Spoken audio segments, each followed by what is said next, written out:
LRS రాయితీ గడువు పొడిగింపు ఏప్రిల్ 30 వరకు పొడిగించిన తెలంగాణ ప్రభుత్వం 25% రాయితీ ఇవ్వనున్నట్టు తెలిపిన సర్కార్. బీజేపీ అధికారంలో ఉన్న రాష్ట్రాల్లో సన్నబియ్యం పథకం ఎందుకు లేదు? పండించిన పంటకు బోనస్ ని ప్రకటించామన్న మంత్రి సీతక్క. అసెంబ్లీలో కొంతమంది బోగస్ మాటలు మాట్లాడుతున్నారని ఆగ్రహం.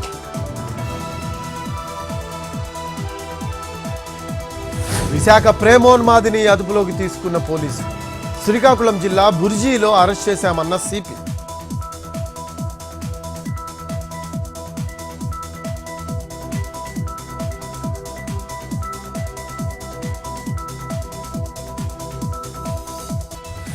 యాదాద్రి జిల్లా నారాయణపురంలో బీజేపీ వినూత్న నిరసన.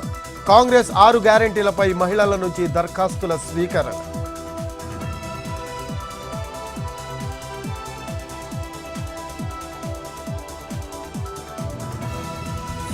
ఏలూరు జిల్లా ద్వారకా తిరుమల మండలంలో అగ్ని ప్రమాదం.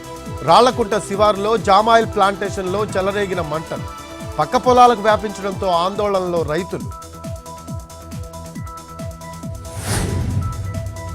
జర్మన్ యువతిపై అత్యాచార యత్నం కేసులో నిందితుడు అస్లం అరెస్ట్. మార్చి తొలివారంలో హైదరాబాద్ వచ్చిన విదేశీయులు. స్నేహితుడి ఇంట్లో ఉంటూ నగరాన్ని సందర్శిస్తున్న యువతి యువకుడు.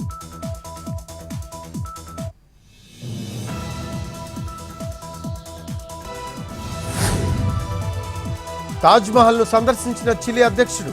ఆయన స్థల విశిష్టతను వివరించిన అధికారులు.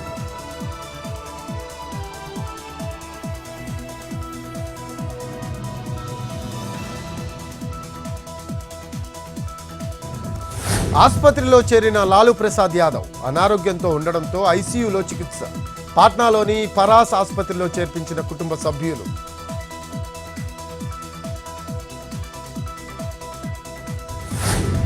వక్ఫ్ సవరణ బిల్లుపై తమిళనాడులో నిరసనలు. Social democratic party of India కార్యకర్తల ఆందోళన.